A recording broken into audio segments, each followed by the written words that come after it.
Okay. Hello, everyone. Thank you for tuning in. I am Jaylee. This is JLeesCorner. This is going to be my quick review of Love and Hip Hop Atlanta Season 10, Episode 2. I wanted to go ahead and get my review done tonight so I can go to bed, okay? Because I feel like this episode was not that much, and it's only Episode 2. But y'all know first things first, make sure to subscribe to my channel to become a whole JayBird, dun, and all that goodness and stuff. Do not forget to also like this video because it's nice to like the video. Do not forget to relax, relate, to release because you should center yourself and everyone around you, and also inhale and exhale because that's just the things to do and whatnot in these streets. Follow me on social media at J_Lees_Corner on IG and Twitter. But let's get into these things. First things first, this Thursday, our panel will be on Jamie That's Me's channel. So Thursday, 9 p.m. Eastern Standard Time on Jamie That's Me's channel for the regular panel. And we also have an interview booked with Kimmy from Love and Marriage Huntsville for Sunday, the 18th. That will be on my channel at 7 p.m. Eastern Standard Time. So make sure to be there or be square, okay? On to the foolishness of Love and Hip Hop Atlanta. I feel like we have been waiting for this show to come back on for so long, and episode 1 was kind of good or whatever, but I feel like it's not all that good no more. Okay, I'm here. I was a little bit bored. Okay, I was able to watch the show all the way through before we did our live on this channel that just ended. And I was like, oh, this will be easy. Okay, we see Rashida talking. Rashida is up here because her and Kirk, of course, had to shut down their restaurants Frost Bistro because of COVID. So they were shut down for 4 months. And they're trying to rebuild and rebrand or whatever and bring the restaurant back up to where it was supposed to be. However, the kids who work there is on some BS or whatever. Hey, y'all. Yeah, I started real quick, honey. I did not wait. I do know. I was like, let's get into it because again, we was already live for over an hour. It's so much going on today. Bondi will be live after me. So push it on through, okay? But hello to everybody popping in. And also hello to everybody who will rewatch the replay. But again, Rashida and Kirk restaurant, they need some help, okay? Because their son, Kai and Kirk Jr. and their daughter, Kelsey, all work at the restaurant, okay? However, Kai and Kirk Jr.'s girlfriends also work there too. And I'm like, that's a lot.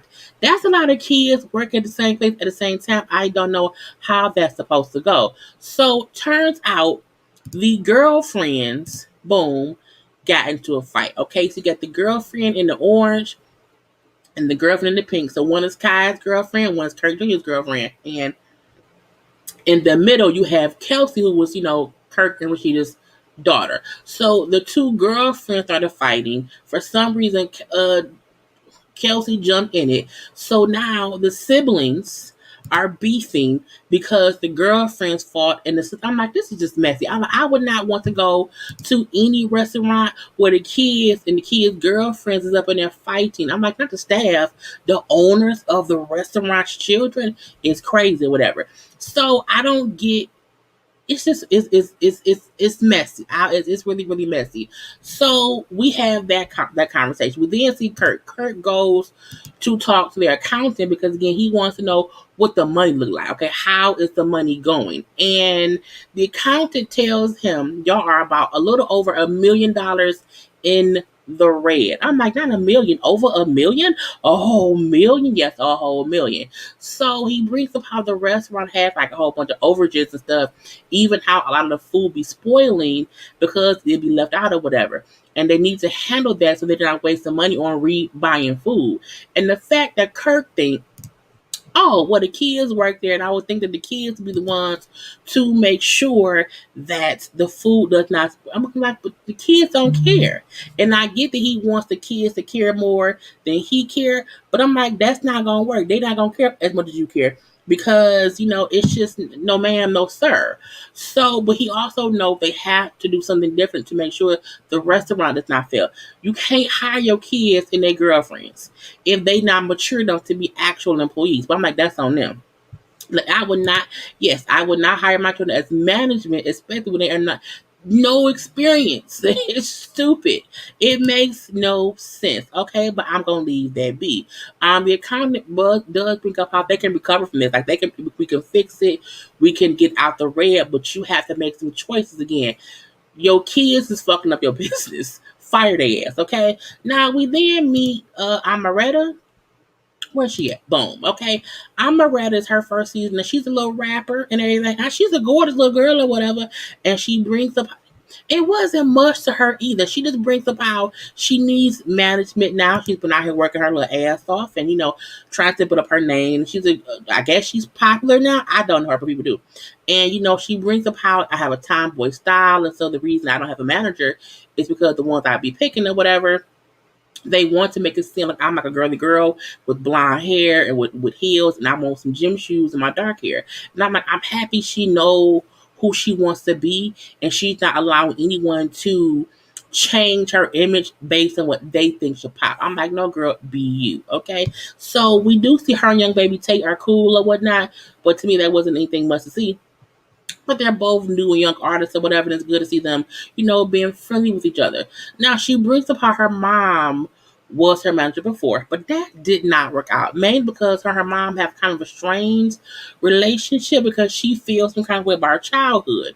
Now, we do see she goes and talks to her mom. Her mom is gorgeous too. I'm like, her mom, honey, beautiful chocolate skin. Come on now, okay? But she go and talk to her mom at the house or whatever, and her mama feel like I keep hearing about what you got going on through social media or through your music, or whatever, and I feel like you be coming at me in your songs or whatever. But I'm ready to feel like no. I express myself in my music, and if that's how I'm feeling, I'm gonna talk about it. So when we figure out, well, what's the issue? Like, what is your issue with your mama? And she brings up how when I was younger, whatever, my dad died when I was first born. Okay, so she did not have a dad in her life. But her mama, she said her mama picked some man over her. Okay, my mama had this man and whatnot. She gave him all her love. Okay, she put him over us, and she doesn't make it seem as if her mama like left him somewhere, but emotionally, her mother wasn't there for her. Okay, and so she just felt like my mama picked him over us, gave him all her love, okay, did not give us anything or whatever. And so I don't like that. And so her mom's like, well, how can we fix this issue with us? Because again, I don't know what the issue is. And I can admit that, yes, he was abusive, okay? Yes, he was also disrespectful, but I would not agree with the fact that I gave him all my love and I picked him over y'all. So that's where they disagree. And her mama said, well, no, you just spoiled, okay, and like getting your way or whatever. So you feel like because you didn't get all that you wanted, I did something wrong, and I don't feel that way. I do feel like if your daughter telling you, Mama, I felt like this is what you did, acknowledge that. Okay, you may not have done it on purpose, but that's how she felt. And I hope they can work that out. But a part of me feel like her mom making her grave believing she didn't do shit wrong. Okay, but I don't see how you can say I was with an abusive, disrespectful man, and I don't feel like in any way I picked him over my kids. Well, you did if you stayed with his ass, okay? But I'm gonna leave that be too. But I hope they can one day see eye to eye, but we don't know if that's gonna really happen and whatnot, okay? Now we then see Yandy. Okay, Yandy and them is in they were in Kentucky. Okay, they were there with Tamika Mallory, with some other folks from Until Freedom or whatever, to be marching and still trying to get justice for Breonna Taylor. And where's the photo? Boom, pow, pow. Look, I'm gonna say this in the nicest way possible, and we come here on my channel for a release of energy. Okay, I don't want to ignore this. I am very, very happy that VH1 is allowing Yandy and whoever else to showcase the fight for freedom, the fight for justice, or whatever.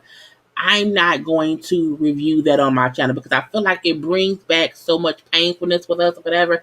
I don't feel like making nobody sad. We hear the Kiki here and Kiki there. But again, Yandy was there for it. Great, great, great. We see Brianna's mama was there too. Great, great, great, great, great.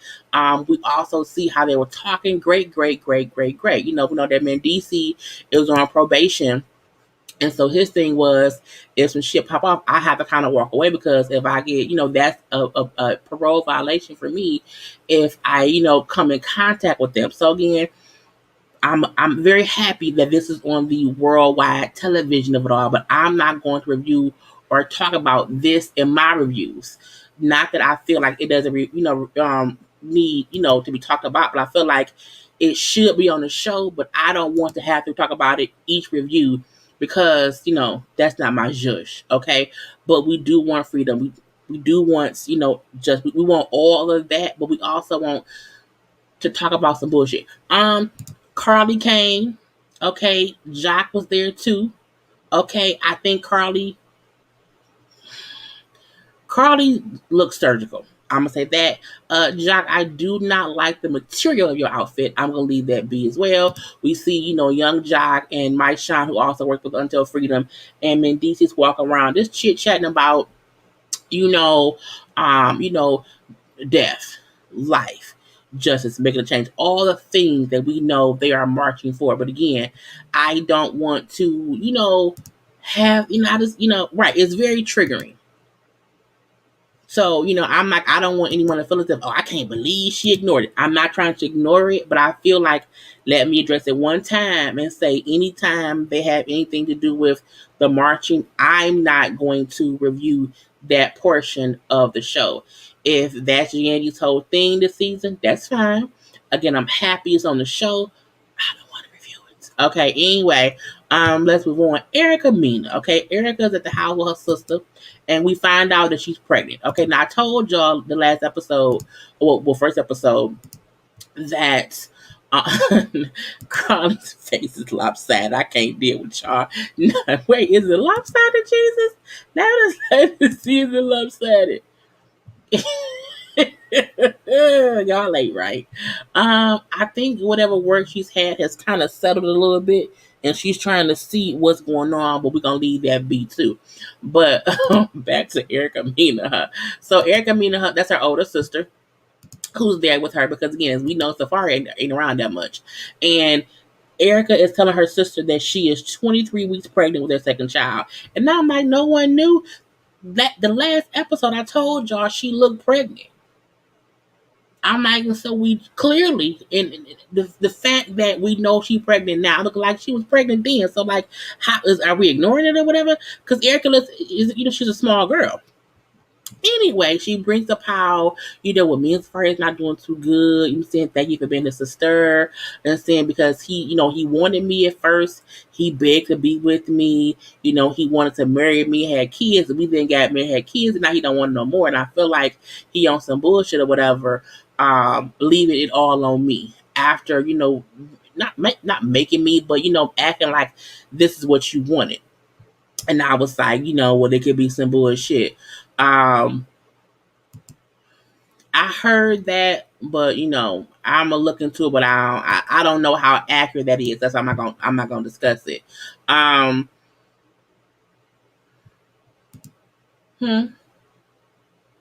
Okay, no problem.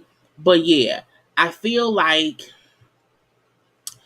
we know Safari's flaw. I think we all are aware Safari ain't shit right now. Safari is the one who is out here trying to. He's literally out in Jamaica dancing around, in the jungle or whatever, while Erica's at the house with the baby girl, and then the baby in the NICU. I'm looking like Safari ain't shit. So this was her saying how I'm pregnant. He don't know I'm pregnant. I did not know I was pregnant. Erica said she was still getting her period or whatever. She was going through so much in life. She was so stressed out that she did not even realize that she was pregnant until she went to the doctor. I'm like, ma'am, you are 6 months pregnant. I don't believe that she did not realize that she was 6 months pregnant. I just don't. To me, Erica's body, she's an in shape girl. Erica's body, to me, would be like, no, you kind of know something. But again, fine. She's 6 months and it was what it was. So she feel like I'm scared to tell him that I'm pregnant, because what if he leaves me? I'm looking like her, he already has. And that's the sad part. Safari has left her without leaving her, because he's literally in a different country out there partying. Okay. and on bullshit, and she's at home, and I'm like, I just can't, I just cannot, yes, I felt like this is her third child. This is at least her third child. Okay, because I don't know if she's ever, I don't know, but I do feel like a part of a person. Once you're pregnant, you definitely know before 6. You may not know at month 1 or month 2. I'll get you. You may not know it, at 4 weeks or at 8 weeks. Okay, you may not know at 12, but you damn sure know before 23 when you're a third time mom and you are a size 2, and now you're a size 7, not 7, a size 8 because your belly grew. I'm like, I could tell myself that she was pregnant before. Something like, are we ignoring the fact she's pregnant? We're going to just ignore that? That's why a part of me feels as if they played with their marriage and then they got too real because Safari got on some real bullshit or whatever, and then he just out here being bullshitty. But again, whatever. So her thing is, I don't know what to do. You know what I'm saying? He has to do this, he has to do that, but he ain't doing this, he ain't doing that. And I'm here by myself. And I'm even leaning on my sisters to help me with all of this. And I'm like, yeah, yes. After 4 months, the belly gets big, quick. And it's like, yeah, something like, girl, I don't know. If I hurt in the face. In the face. But again, I was like, leave her be. But tell him. What are you gonna do? Leave you? He did. Anyway, I feel like the last part of the show was, Kirk, Rashida meeting up with the children and the girlfriend of the children at Frost Bistro. Now, again, Kirk's son, Kirk Jr., and then, they son Kai, and then the daughter, is it Jasmine? What's the girl? Kelsey is there, and then the boy's girlfriends are there too. So the simple fact that the fight was caught on camera, okay, and the simple fact that y'all fighting in the establishment of your boyfriend's parents, to me, the girlfriend should have been fired. I do not understand why y'all had a fight on camera between your son's girlfriends and they still work there. That confuses me. That makes me feel as if y'all are bad, business owners, because why would you allow someone fighting in your establishment to still work there? It could not be me. So for the most part, Kirk, like, look, y'all on bullshit. Me and Rashida took all our money we ever put into this restaurant, and this shit is not easy money. We have to work towards a goal here, and y'all up and fight like we in the hood, and we ain't. Okay, y'all on bullshit. So I agree. I completely agree. So Kelsey said she feel like the son's girlfriend getting away with her bond with her brothers. Okay. Now, one girlfriend, no, she also brought up how even though she was in the fight, Kai girlfriend was still on schedule, even though she wasn't. And I'm looking like, what? Does it matter? Y'all fighting in the restaurants. Okay? Why would anyone do that? Now, Kai, who is the manager, okay, he's also the younger of the two brothers, okay, because Kirk Jr. is the oldest, Kai is the younger one. But Kai is the one who's the manager. And I'm like, oh, so that's the bullshit. When Kai first said, look, okay, I know I come off as an asshole or whatever, but I ain't changed. I'm looking like, what? How can you be at a meeting about your girl fighting and then say, I can be an asshole, I come off as an asshole sometimes, I get that, but I'm not going to change. Then get up and walk away because your sister and your brother girlfriend said, see, that's that bullshit. That's that bullshit. But to me, that is that bullshit. You cannot have that mindset as the manager. Okay. They say, what? But maybe he bisexual. I don't know. But, yes, if it was regular employees, they would have been fired. But Dumb and Dumber hired family. So they don't have it.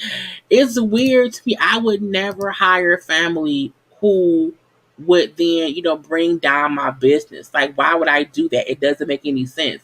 It doesn't help anything. And it's bad enough that, y'all were closed down. Okay? Kai is funny, though. Not funny looking. He always look like a man like he can't live in the truth. Y'all is terrible. But I didn't like Kai walking away in frustration. Because again, if you the manager, manage some shit. I'm like, that's why that is the reason to me why things are out of order. Because your manager is on rah-rah bullshit. And his girlfriend was fighting. It's dumb. Anyway, the girlfriend then start fussing a little bit about Hoover. I'm like, why are y'all fussing and y'all supposed to be fixing it? What sense does that make? I don't know. But Rashida's point was, like, if y'all keep having these issues, y'all can't work here. And Kirk said, no, the next time someone fights or there's an issue, whoever was the one who started it will be fired. I was like, fire them now. There's no need to keep them. For what? Look, they sitting there in the restaurant like, we don't get no fuck. We don't get no fucks, okay? Where our check at? And I feel like Kirk and Rashida is doing I guess their best to want to help their kids, have at least some job experience on things, but they're running down your restaurants in a pandemic, because I'm not going back to Kirk's Bistro or Frost Bistro when the manager, the chef, and the waitresses are fighting at the goddamn door. Not gonna do it. Not on my watch. No, thank you. Okay, it was some bullshit, and that was literally the whole episode. Again, it wasn't much at all. I don't know if they're trying to pace themselves or what is going on, but I was like, that's it. I can do this real quick after our live, because it wasn't much to talk about, honey, at all. But now I have to get off of here and get some other reviews done for, like, I gotta do Johnson's Cabaret. I gotta do Put a Ring on It. I gotta do Run the World. Okay, I have to also go to Biglam's Hired. But do not forget to catch us on where? So yeah, Thursday on JMSB channel, it's our regular panel. Okay. On Sunday, the 18th at 7 p.m. Eastern Time, we have Kimmy from Love and Marriage Huntsville. Okay. And as always, make sure that y'all are following me on social. Look, I am popping on social media. I be having outfits. So I be having all kind of stuff. Okay. So follow me on IG and Twitter at J_Lees_Corner. Do not forget to also follow the Ladies First Panel on IG as well at Ladies First Panel on IG. Okay, we got all kind of things popping and stuff. But I'm going to end here. Thank y'all for popping in with me really, really, really quick. I love you all. Do let my be day. I cannot wait. I watched the show earlier, but I have to take my notes to, do the whole thing, whatever, get some little pictures together. But we have to see. But Kirk and Richie didn't need to stay. Only separate family business. Clearly, their kids don't take it seriously. I agree. I completely agree. But, good night to everybody. Okay. Thank you, Trey B. Thank you. Thank you. Look, I have great moderator. Okay. We got Trey B. We had Saki. I think, let me see what. I don't even know who all my moderators are, because sometimes I can't see their names, because in StreamYard it looks different, and so I can't see everyone. But yeah, Ash Tuck is here, Trey B is here, Saki Speaks is here, Tracy Chappell is here. I want to be sure I'm not missing anybody, at least as far as I can see. Okay. But yes, thank you to my moderators. Thank y'all. Okay. Thank you. And stuff like that. But yeah, have a good night, y'all. Get some good sleep, y'all. I will talk to y'all later today or tomorrow, or girl, who knows when. But yeah, I gotta get my little exit out. Boom. And now I'm done. Bye.